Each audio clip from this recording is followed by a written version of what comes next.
All right, we're live to preview the second ODI of India versus South Africa. I'm in the comforts of my studio. Funnily enough, doing an online live stream from my studio is not something I'm used to. We of course got Jeet and Neha. Hello, folks. क्या लग रहा है boss? फिर से एक और one-sided game के लिए तैयार? Neha, you can start here. Yeah, I mean, the last game was a very comfortable win for Team India, right? 143 runs does give you a lot of confidence going. And at one point, we felt, would India get to that competitive total?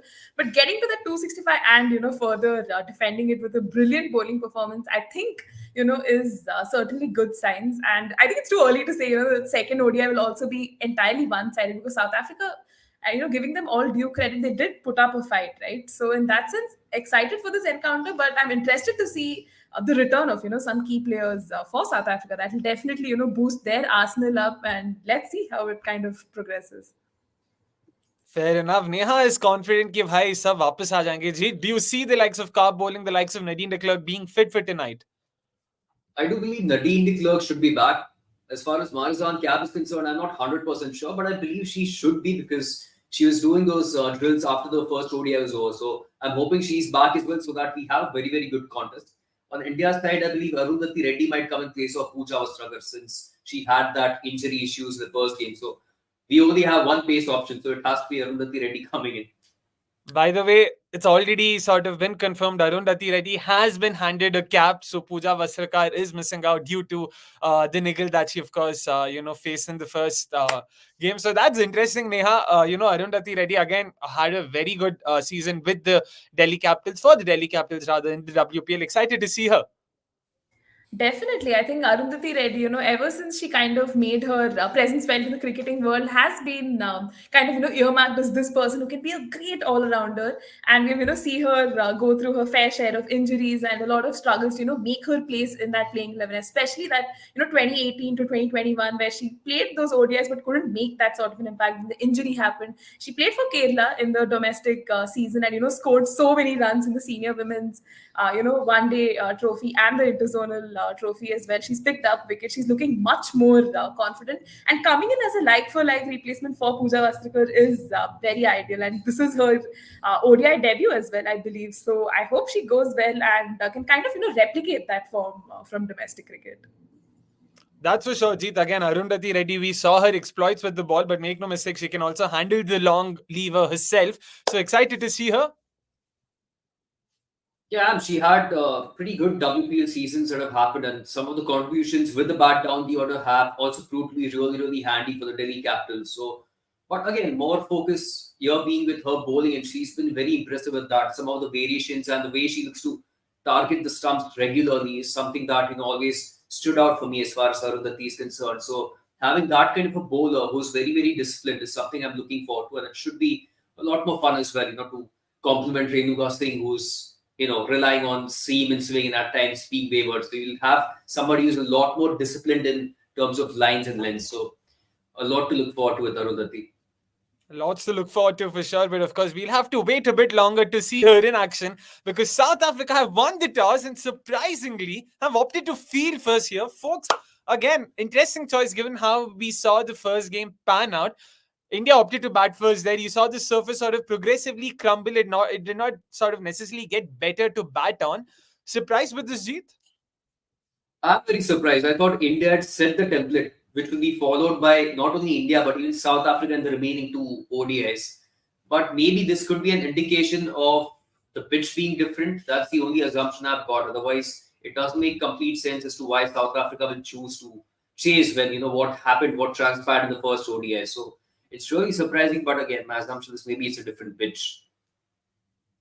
I mean, it does seem like it, Neha. Also, when the pitch report happened, Danny Van Niekerk also sort of mentioned that in the last couple of days, they've been rolling the surface really well. So it's very hard. So it seems that it could be a better batting surface tonight. But even then, you must be a bit surprised. Why have they opted to field first here? Yeah, I mean, maybe somewhere, they are not very confident in their batting abilities. And, batting first would again kind of put them under the pump. You'll have to put up a big total, if you have to defend it versus this Indian team. So maybe, they felt that the kind of momentum they got bowling first, initially in that first ODI, can kind of have a spillover effect here as well. Get those early wickets, put India under the pump. So, you can kind of chase a smaller target as well. So probably that could also, kind of be the mindset behind opting to field first. But if the pitch is different, then I think we might get to see an entirely different contest. Nonetheless, South Africa, I think they looking at their playing 11, we see Nadine de Klerk kind of make her comeback. So that's definitely good signs. And yeah. Also, interestingly, another change that Jeet's favorite player, the Miss. Again, do I need to take the name there, Jeet? Happy or Beat it unhappy with up. that? Hello, Jafta does Beat it not. up. Yeah. But what do you No, make of that?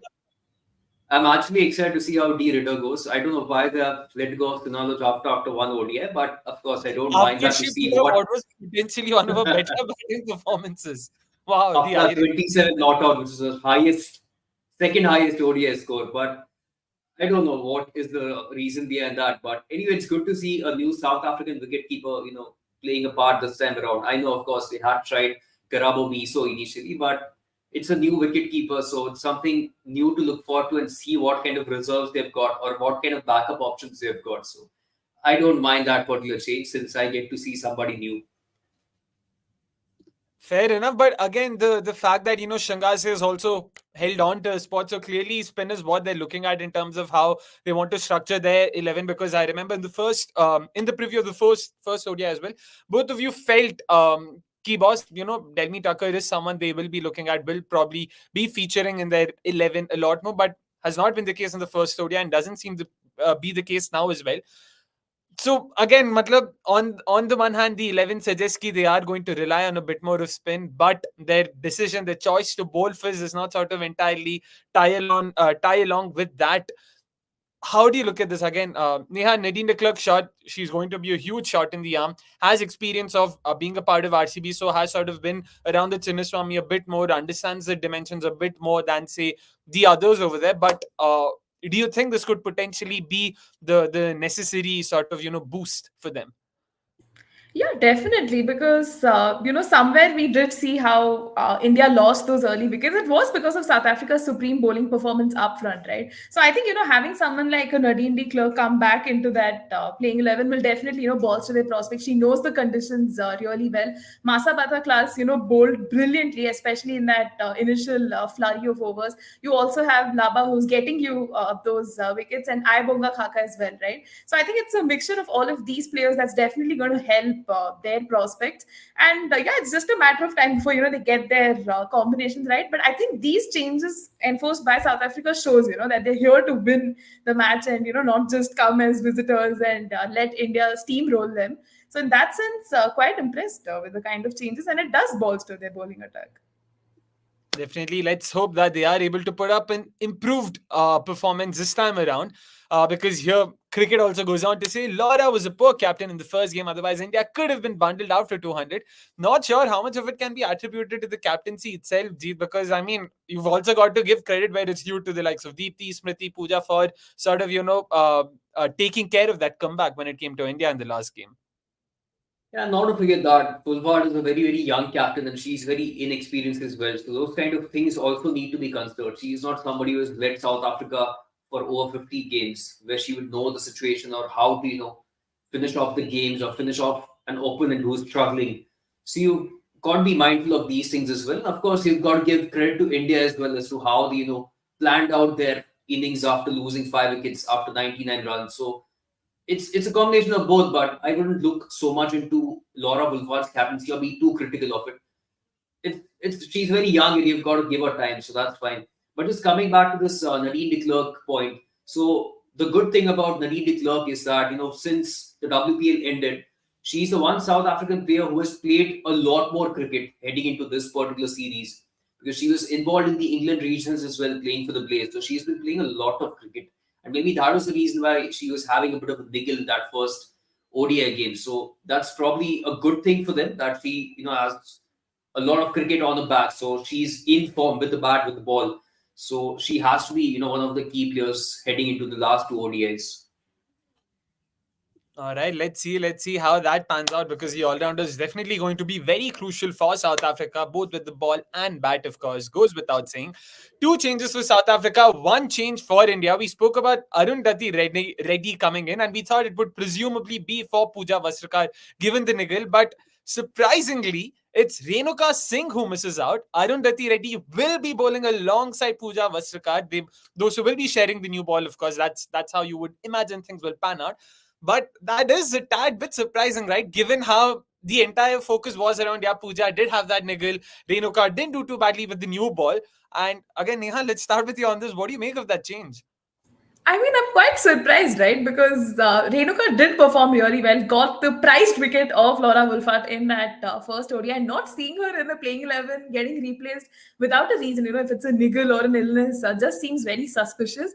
And great to see Pooja Vastrakar also, kind of being there. It just, deepens India's batting till what, 10, 11. So that's a great sign. But I always thought of Renuka Singh Thakur as our frontline pacer, right? After Jhulan Goswami, I think for a very long time, India really struggled to get that lethal spearhead who could lead that pace attack. And not seeing her is a little surprising. But it's not that we don't have potential. You can still have Pooja Vastrakar and probably Arundhati Reddy operating from either ends. But again, yeah, absolutely did not see this one coming. 100%. And Jeet, before I come to you, of course, the update regarding Sinalo Jafta is out. So supposedly she suffered a mild concussion yesterday while batting in the nets, which is why she's had to sort of miss out today's game. She's been ruled out of today's game. And then comes the reader, and that's a name that Jeet did speak about, is someone to look out for. So let's see what happens over there. But Jeet, coming back to India, coming back to this change in particular. So Renuka is out due to a niggle, if I'm not wrong. So that's something that's yet to be confirmed. Sorry, but that's how you would assume, right? Because based on form, I don't see any reason why they would sort of drop Renuka after the first game. I don't. It has to be a niggle or something like that. Otherwise, like you mentioned, doesn't make complete sense. But I think on the flip side, if he's not injured, then maybe India are looking from the perspective of there being sea movement just for like the first 5 or 6 overs. After that, there was nothing, which basically makes somebody like Renuka very very ineffective, and hence that is where Arundhati Reddy comes into play because she doesn't really rely on seam or swing movement. She is that stump to stump bowler. She keeps attacking that stump and doesn't really rely on the conditions to get the job done. So on the flip side, if Renuka is not injured, then that is what the reason could be. Otherwise, I've got no understanding as to what is the reason. I mean, she did account for the opposition skipper last time around. So we've got to, again, like, sure, I completely agree with you. And again, unfortunately, I have to bring RCB here. I don't think I'm the biggest supporter of Renuka Singh out there. But even then, after that performance, you would want to believe, yeah, okay, sure, she could have. I mean, nothing warranted her being dropped. That's how we'll all probably put it. But let's see. Let's wait for an update from them. Only then can we also sort of get an understanding of what the thought process was over there. Akash goes on to say, Akshay, bro, when will we groom a fast bowler like Tita Sadhu? Like every team has at least 4 pacers. लेकिन जरूरत भी तो होनी चाहिए मेरे भाई. If it's a surface that's expected to crumble, if it's a surface that's expected to turn, Neha, again, no point having 4 pacers in your 11 in a stadium like the Chinnaswamy, given how it's played in the last game. Yeah, definitely. You should pick your players based on the pitch and the conditions. And it doesn't make sense, just kind of piling on the number of pacers. And to even look at specialist pacers, right? Right now in the women's game, we see there are like very few because a lot of the cricketers are opting to, be all rounders, kind of hone both their skills. So they can be more relevant in that sense. But looking at India's pace battery as well, right? Although Tita Sadhu does not make her presence in this squad, I'm sure, that she is being groomed for, bigger responsibilities as the time progresses. And she's still young, right? Coming off from that under 19 World Cup, has played the Women's Premier League as well. And we still have reserves in our domestic circuit. You have the likes of Sayali Sadgare, you have Saima Thakur. These are all great pacers, in the making. You have Shabnam Shakil as well, So we are definitely, going to be looking forward to these pacers. But I think, yeah, the playing 11 selection depends a lot on the pitch and conditions. And yeah, it doesn't make sense, having 4 pacers just for the heck of it. That's true. And Jeet, speaking of pacers as well, of course, there's one very important pacer making her way into the 11 for South Africa, Nadine de Klerk. Expect her to take the new ball for South Africa today? Yeah, she should because Cap is again playing purely as a batter, so it has to be Nadine de Klerk alongside Ayabonga Khaka. Okay, yeah, But yeah. you know what? Actually, Glass also did a decent job last time around, so I'm not too sure if that is going to happen. Not because de Klerk at times doesn't even take the new ball; she's generally the first change, so I'm not too sure how they're going to go about it. But even coming to Tita Sadhu's point, she's injured, which is why she was not picked in the squad. So that's one of the key points as to why she's not. And secondly, the point also here being that she's very similar to Renuka Singh, where sting and swing is something that she relies upon. So being in the subcontinent, you're not going to get those kind of conditions. So only one of them can make the cut. So it's either Rinka or Titas. If you're playing somewhere in England or New Zealand, you can have both of them in the playing 11. So those are the kind of things that also need to be considered. But yeah, Nadine de Klerk, I feel she's going to be the key pacer for South Africa in this game. For sure. And again, Klaas is definitely another name. In the last game, I'm trying to think it was Klaas and Ayabonga Kaka who started, right? And then, of course, they also later on brought in Laba and all of that, of course. Let's take a comment here that's been bugging me. Akshay, kaun se Habibi se look chura? I don't know what about this look makes me look like a Habibi, but sure, let's go with what Dhruv has to say. Neha, again, we saw what happened in the first game. Now changes for both sides. In terms of key matchups, key battles, given that India are batting first once again, they sort of have set the template. They have an understanding of what needs to be done here. What are you looking forward to? Some important matchups, some important battles, like, for tonight's game? Yeah, again, I was hoping Renuka would be there, so I'd have given the easy one with Renuka versus Laura Wolfart. But just looking at Asha Sobhana, right, the kind of performance she had in that first match, getting 4 wickets, I think her versus the South African batters, that latter part of the innings is something I'm definitely going to be looking forward to, because I think the way she was able to make the most of the surface was kind of pleasing. And even I would like to see how the new, opening duo of your Pooja Vastrakar and Arundhati Reddy kind of, can get the ball to move around and actually trouble the South African openers, right? So I think these would be a couple of matchups that I'm definitely looking forward to. And yeah, let's see how it kind of goes. Interesting. Jeet, what about you in terms of battles, matchups, anything sort of you're sort of, keeping a keen eye on?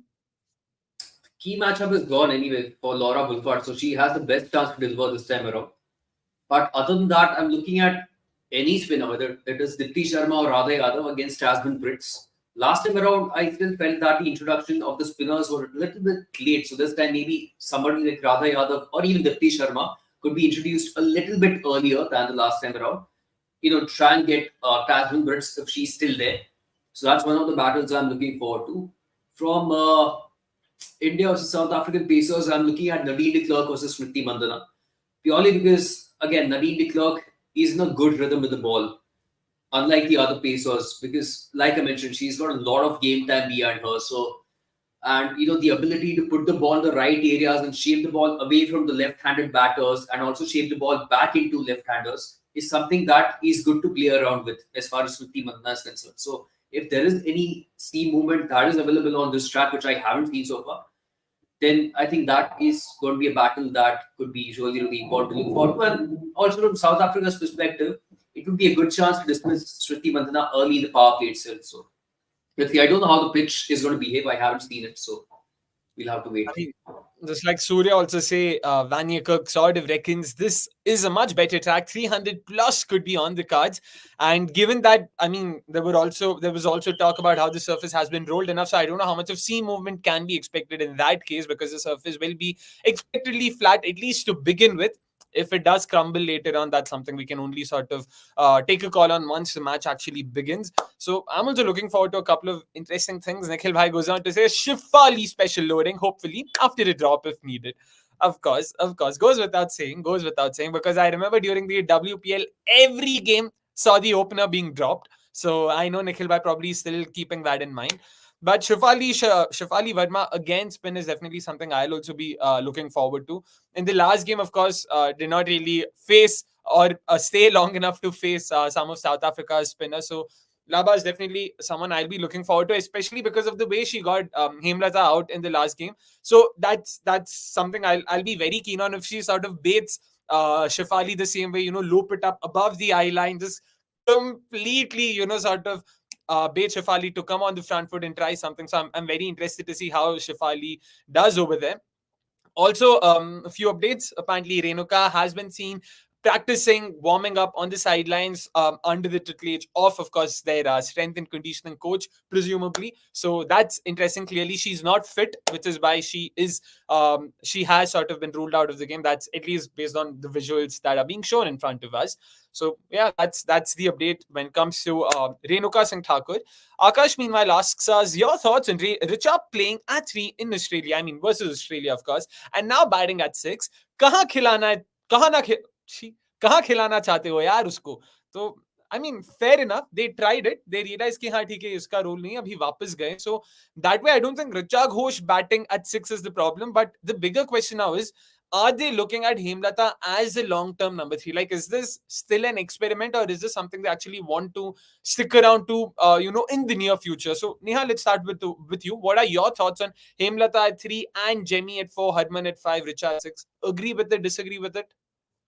Yeah, I mean, with the Indian team management, one thing cannot be said conclusively as to what they want to, finally just cement, because every series we see changes here and there. But from the looks of it, at least from the past two series, we get an understanding and inclination that, they want Dayal and Hemlata at number 3. She gives you that stability, can get you those good runs, especially in that T20 versus Bangladesh. She got like what, a 41 of just 20 odd balls. She looked like, she was in control of the situation and can be that sort of a player. Now, the problem is we have always earmarked someone like a Jenny, coming in at 3. But the moment you have Hemlata coming in at 3, then that means Harman will come at her preferred position of 4, and Jenny comes in at 5, right? Which again puts a lot of pressure on her, maybe because her batting isn't entirely modeled to be at that number 5 position, because you're not always going to get 20 plus overs to kind of bat it out, right? I mean, in the first ODI we did see a lot of wickets falling, and she did come in much earlier.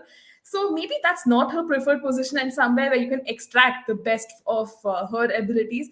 And talking about Richa, I think I'm in the favor of having her come in at number 6, because for long we've needed that finisher at the number 6 position. She has given us time and again indications of why she's better at number 6, and because we have so many options at number 3, probably right now Dylan Hemlata is going to be your number 3.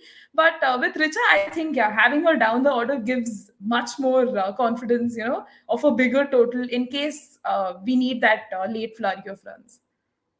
Interesting. Jeet, where do you stand on this? Because I remember last game, you were the one who sort of felt that they might potentially play Hemlata at 3 or 4, and that sort of, proved out to be true. But are you on board with that call? And do you think this could be a long term call for them, a long term play for them? I don't think it's long term. I believe it's a stopgap kind of a thing at the moment because Yastika Bhatia is injured. So once she's fit right now, I think she's going to straight away slot in at number 3. Had Shamima played at number 3 in the first ODI, then things would have been a little bit different. But the fact that India are looking at Dayal and Hemlata at 3 means it's a temporary solution till the time Yastika Bhatia is unfit. So I think once she's fit, I think she's going to be a great addition at number 3. So All right. I don't So think just to ensure it's a that long term. everyone else bats in the position they want them to, so that's why number 3 play. All right. Fair point. Yeah. Fair point. But speaking of Yastika Bhatia, who of course opens for Mumbai Indians, opens also in the domestic circuit. So she's clearly someone who will be fighting for that opening spot as well against Shafali Verma, should that be the case. We also get a question here. Is this a crunch series in a way for Shafali Verma? Her T20 spot looks secure, but once Yastika is fit again, could there be worries over Shafali's runs or rather returns in the 50 over format? Jeet, let's start with you on this because a very valid question, something we tried answering in the last game as well. She does get those odd, 50 sort of a knock once in a while, but is it good enough for her to hold on to her spot going forward? The pressure is definitely on her. So last 6 innings, she's registered 6 single-digit scores. So, but you need to understand that these 6 innings are spread out across 3 years. So India, of course, haven't played a lot of ODIs. India played 7 ODIs, excluding today's ODI, in the last 2 years. And in those 7 ODIs, also Shafali has featured in only 3 of them. So she hasn't been playing a lot of ODI cricket, and nor are India playing a lot of ODI cricket. So that's also something that needs to be, kept in mind. But besides that, if you look at her average and numbers overall, you'd probably look at hers, you will compare it with, say, Jemima Rodriguez or Yastika Bhatia. All of them have almost similar numbers, but nobody's complaining about Jemima, nobody's complaining about Yastika, but everybody's on Shefali's case. Why is that? You need to understand she's 20 years old. She's still very aggressive as a batter, which nobody else is as an opener. So you've got to back her. At the end of the day, she has just played 24 ODI games for India. That's still a relatively small sample size. And like I mentioned, last 2 years, just three ODIs. So we're talking about this form and everything, but it dates back to 2022. That's a long way away. Now it's a fresh start. If she continues to fail in the coming games, then maybe you can contemplate a change because you've still got a bit of time for the ODI World Cup to happen. So maybe you can try out Priya Punya if you want to and have Yestika at number three in the longer run. Otherwise, just stick with her. I don't see why you need to be changing because, like I mentioned, others also have a very, very similar number in their career. So it's not really different. And that too with a similar sample size. So I think people are being a little bit harsh and they are losing their patience, but you need to have that patience with youngsters. If you see an ability, look, you need to understand the selectors are not mad. They are persisting with Jemima despite bad numbers. They are persisting with even Harmanpreet in the last 6 or 5 innings. Even she has struggled. So they are persisting with all these players despite them having bad numbers, and there is reason for that. Whenever you see some kind of talent, you back that talent irrespective of how bad the numbers look. And the same thing applies to Shafali as well. So I don't mind that. Maybe a big knock from her might kind of lower the all the noise that's coming from the outside, but I wouldn't be too critical at the moment. Fair enough. And again, it's also valid that India haven't played too many ODIs in the last year or so. Last year, in fact, off the top of my, they played Bangladesh and England. Those were the only two bilaterals they had. 5 to 6 ODIs, so three apiece if I'm not wrong. This year, although Australia in the beginning, now they're of course playing South Africa. New Zealand is slated to play in India, and of course India also go to Australia later on during the BGT, during the men's BGT, that is. So a lot more bilaterals, a lot more game time could potentially give us a better indication of how these players themselves are performing, and also importantly what the think tank is looking at in terms of their options. So yeah, fair enough. Too quick or too soon to sort of conclude one way or the other कि boss ये कर रहे हैं या वो सोच रहे हैं. It's difficult for the think tank themselves. अगर ज्यादा games नहीं होते, so there's very little based on which they can take a call कि okay, this seems a better pick or that seems a better option. So we've got to cut them some slack over there. Akash, meanwhile, goes on to ask, do you think our women's team can play like the 2019 England men's team, like be super aggressive in the power play and make 300 every time on good through pitches?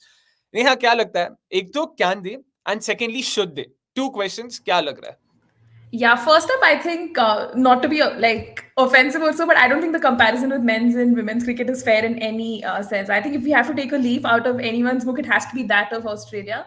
But again, a lot of it boils down to the pitch and conditions, right? You just can't be aggressive on a very difficult track. We could see how in the first ODI there were struggles to get those runs up and coming.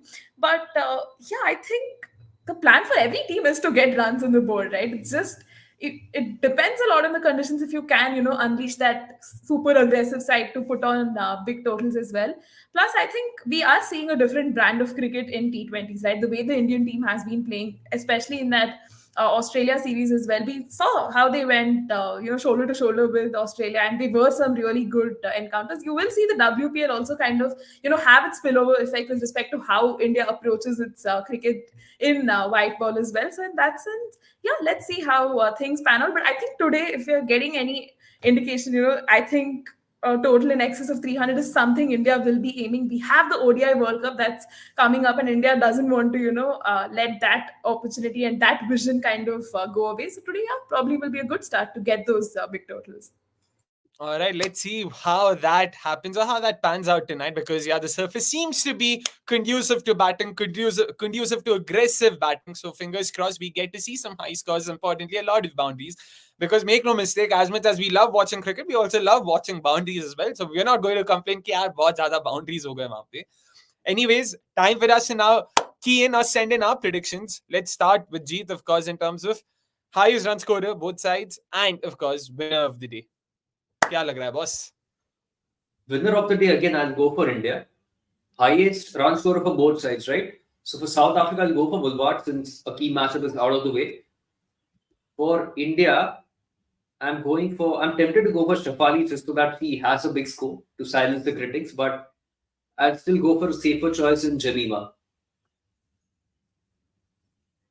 All right. Neha, what about you? Jemmy and Laura is what Jeet's gone for.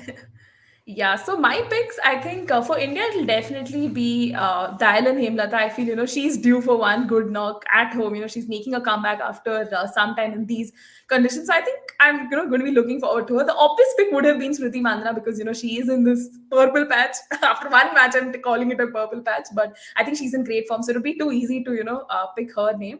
And for South Africa, I was really hoping, actually, I think I'd go with your pick from last game, Tasman Brits. Although wickets were falling, I felt like she was still holding her own from one end. So today, if she can really bat it out, I think there is some potential. But a lot depends on the kind of conditions around her. So yeah, I think these are my picks, and for the win, definitely India. There is some momentum, and South Africa will give them a fight, but I think India does have the upper hand. I mean, in all fairness, I wanted to stick to Tasman Brits because I really felt that she sort of started off decently enough. Spin ke against, I still think on her day she can bludgeon spin aram se. Just that I hope today is that day. Surface seems to be conducive to batting. From India's POV, I don't mind. Yaar. Sare big names here because they've taken the two sort of slightly smaller names, Shafali and Dailan Hemlata. Both of them have been taken. Baki sab bade naam hai. Koi bhi le lo, chalega. Apne ko farak nahi padta. Anyways, that's that from today's preview of the second ODI between India and South Africa. Live action has already begun with 3 balls in to the first innings, of course. So you guys can check the live action right now. We will be back soon. It's a goodbye from all of us. Thank you so much for tuning in. Have a great day, and let's hope whoever you want wins.